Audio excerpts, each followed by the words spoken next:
வணக்கம். தமிழ் ஃபுட் கார்னர்ல இன்னைக்கு ஒரு சிம்பிளான லஞ்ச் மெனு பார்க்க போறோம். சுரக்காய் பாசிப்பருப்பு கூட்டும் அதுக்கு சைட் டிஷ்ஷா சின்ன பாவக்காய் பொரியலும். இந்த கூட்டுக்கு இந்த பொரியல் சைட் டிஷ்ஷா வச்சு சாப்பிட்றதுக்கு ரொம்பவே நல்லா இருக்கும். இப்ப எப்படி பண்றதுன்னு பார்க்கலாம். இது வரைக்கும் தமிழ் ஃபுட் கார்னர் சேனலை சப்ஸ்கிரைப் பண்ணாதவங்க சப்ஸ்கிரைப் பண்ணிக்கங்க. 1/2 கிலோ சுரக்காய் எடுத்து வச்சிருக்கேன். இந்த சுரக்காயில உள்ள மேல் தோலை சீவிட்டு கட் பண்ணிக்கலாம். 1/2 கிலோ பொடி பாவக்காய் எடுத்து வச்சிருக்கேன். இந்த பாவக்காவை 2 சைடும் உள்ள இந்த மெல்லிசா உள்ள காம்பை நீக்கிட்டு ரவுண்ட் பீசஸா கட் பண்ணிக்கலாம். ஃபர்ஸ்ட் பாவக்காய் பொரியலை ரெடி பண்ணிடலாம். இந்த பேன்ல 1 டேபிள் ஸ்பூன் எண்ணெய் சூடாயிடுச்சு. இதுல 4 பச்சை மிளகாவை கீறி சேர்க்கிறேன். எண்ணெய் சூடானதும் நம்ம டைரக்டாவே பச்சை மிளகாவை சேர்த்துக்கலாம். கடுகு உளுந்து இதெல்லாம் சேர்க்க வேண்டியது இல்லை. அடுத்து இதுல கட் பண்ணி வச்ச பாவக்காய்,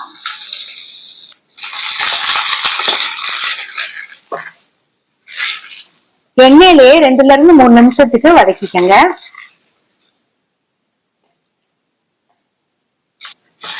பாவக்காய் கசப்பு தன்மை உள்ள காய்ங்கிறதுனால நம்ம சாதாரணமா மற்ற பொரியலுக்கு சேர்க்கிறத விட இந்த காய்க்கு மிளகாய் கொஞ்சம் அதிகமா சேர்த்துக்கங்க. 2 நிமிஷத்துக்கு வதக்குனதுக்கு அப்புறமா மூடி வச்சிடலாம். காய் பாதி அளவுக்கு வெந்து வரட்டும். இடையில ஓபன் பண்ணி பார்த்து அப்பப்போ வதக்கி விட்டுக்கோங்க. ஸ்டவ் மீடியம் ஃப்ளேம்லயே வச்சு வதக்கிட்டு இருங்க.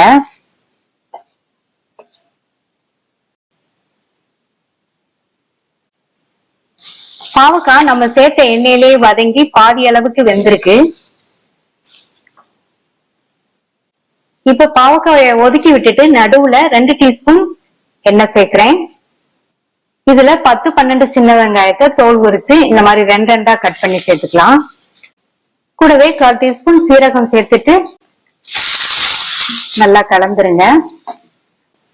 ஸ்டார்டிங்லயே பச்சை மிளகாய் சேர்க்கும் போது வெங்காயம் சேர்த்தோம்னா வெங்காயம் கருகி போயிடும். அதனால பாதி அளவுக்கு வதங்கினதுக்கு அப்புறம் வெங்காயம் சேர்த்துக்கங்க.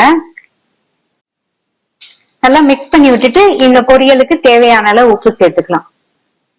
உப்புமே நம்ம மற்ற காய்களுக்கு சேர்க்கிறத விட இதுல கொஞ்சம் அதிகமா சேர்த்துக்கணும், கசப்பு தன்மை இருக்கிறதுனால.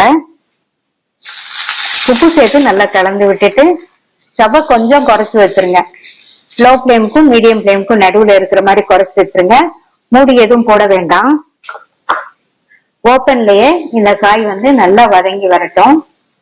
வதங்கிட்டு இருக்கும்போது எப்பவும் போல இந்த மாதிரி கிண்டி கொடுங்க. இப்ப பாத்தீங்கன்னா பாவக்காய் நல்லா சுருள வதங்கிருச்சு. நம்ம சேர்க்கும் போது இருந்ததை விடவே அளவு நல்லாவே சுருங்கி வந்துருச்சு. நான் இதுல தேங்காய் துருவல் சேர்க்கல. நீங்க ஒருவேளை விருப்பப்பட்டீங்கன்னா ஒரு 2 டேபிள் ஸ்பூன் தேங்காய் துருவல் சேர்த்துக்கங்க. எங்களுக்கு தேங்காய் துருவல் சேர்க்காமையே இந்த பாவக்காய் ரொம்ப பிடிக்கும். அது நம்ம வைக்க போற இந்த பாசிப்பருப்பு கூட்டுக்கு சைட் டிஷ்ஷா வச்சு சாப்பிடறதுக்கு ரொம்ப பொருத்தமா இருக்கும். கடைசி அதுல கொஞ்சமா கருவேப்பிலை இலைகள் சேர்த்துக்கலாம். நல்லா மிக்ஸ் பண்ணி விட்டுருங்க. உடம்புக்கு ஆரோக்கியம் தரக்கூடிய சுவையான பாவக்காய் பொரியல் ரெடி பண்ணிட்டோம். பாவக்காய் உடம்புக்கு ரொம்ப ரொம்ப நல்லது. கிடைக்கும் போது இந்த மாதிரி பாவக்காய் பொரியல் செஞ்சு சாப்பிடுங்க.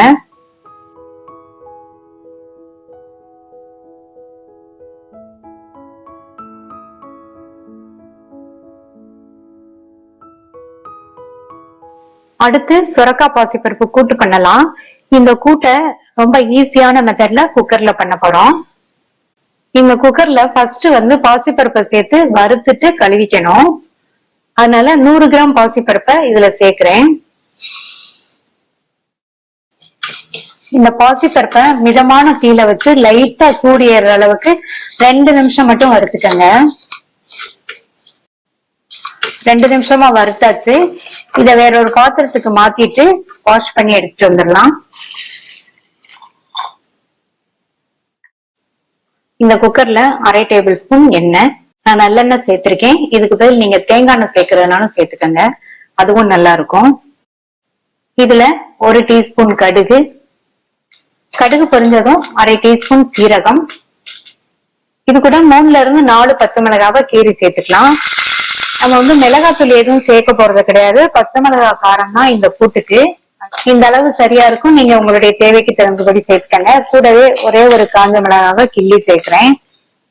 இது கூட ஒரு மீடியம் சைஸ் பெரிய வெங்காயத்தை கட் பண்ணி சேர்த்திருக்கேன். கூடவே ஸ்லைஸ் பண்ண 2 பூண்டு, அடுத்து கறிவேப்பிலை,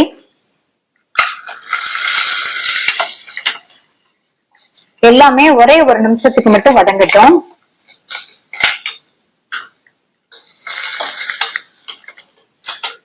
வதங்கிடுச்சு. இது கூட ஒரு சின்ன சைஸ் தக்காளியா கட் பண்ணி சேர்க்கிறேன். கூட்டுக்கு இந்த அளவு தக்காளி போதும். இதை விட அதிகமா சேர்த்துட்டோம்னா கூட்டு வந்து புளிப்பாயிரும். தக்காளியையும் லைட்டா ஒரு வதக்கிட்டு இது கூட 1/4 டீஸ்பூன் பெருங்காய பவுடர் சேர்த்துட்டு நம்ம லைட்டா வறுத்து வாஷ் பண்ண பாசிப்பருப்பு சேர்க்கிறேன். கட் பண்ணி வச்ச சுரக்காய்,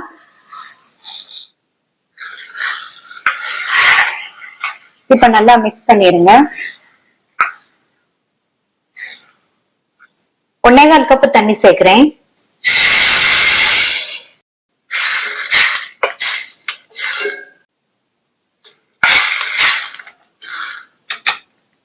இது கூட 1/2 டீஸ்பூன் மஞ்சள் தூளும் கூட்டுக்கு தேவையான அளவு உப்பையும் சேர்த்துட்டு நல்லா மிக்ஸ் பண்ணி விட்டுட்டு மூடி வச்சிடலாம். மூடி போட்டாச்சு. ஸ்டீம் வந்ததுக்கு அப்புறமா வெயிட் போட்டு மீடியம் ஃப்ளேம்ல 2 விசில் வரட்டும். இந்த மிக்ஸி ஜார்ல 2 டேபிள் ஸ்பூன் தேங்காய் துண்டுகள், ஒரே ஒரு சின்ன பச்சை மிளகாய், 1/4 டீஸ்பூன் சீரகம், இதுல கொஞ்சமா தண்ணி சேர்த்து நல்லா பேஸ்ட் மாதிரி அரைச்சுக்கலாம். 2 விசில் வந்து ஸ்டீம் எல்லாம் போயிடுச்சு. சொரக்காய், பாசிப்பருப்பு ரெண்டுமே கரெக்டா வெந்திருக்கு. இதுல அரைச்ச தேங்காய் விழுத சேர்க்கிறேன். கூடவே கொஞ்சமா தண்ணி நல்லா மிக்ஸ் பண்ணி விட்டுருங்க. ஸ்டவ் ஆன் பண்றேன். 2 நிமிஷத்துக்கு மட்டும் தேங்காய் விழுதோட பச்சை வாசனை போக கொதிக்கட்டும். இப்ப தேங்காய் விழுதோட பச்சை வாசனை எல்லாம் போயிடுச்சு.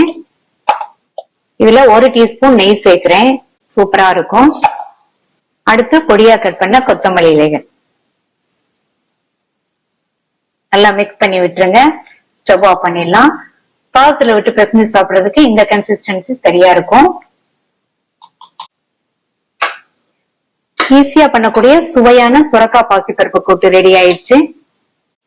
நீங்களும் இந்த லஞ்ச் மெனுவை ட்ரை பண்ணி பாருங்க. ட்ரை பண்ணி பார்த்துட்டு உங்க கமெண்ட்ஸை சொல்லுங்க. தேங்க்யூ.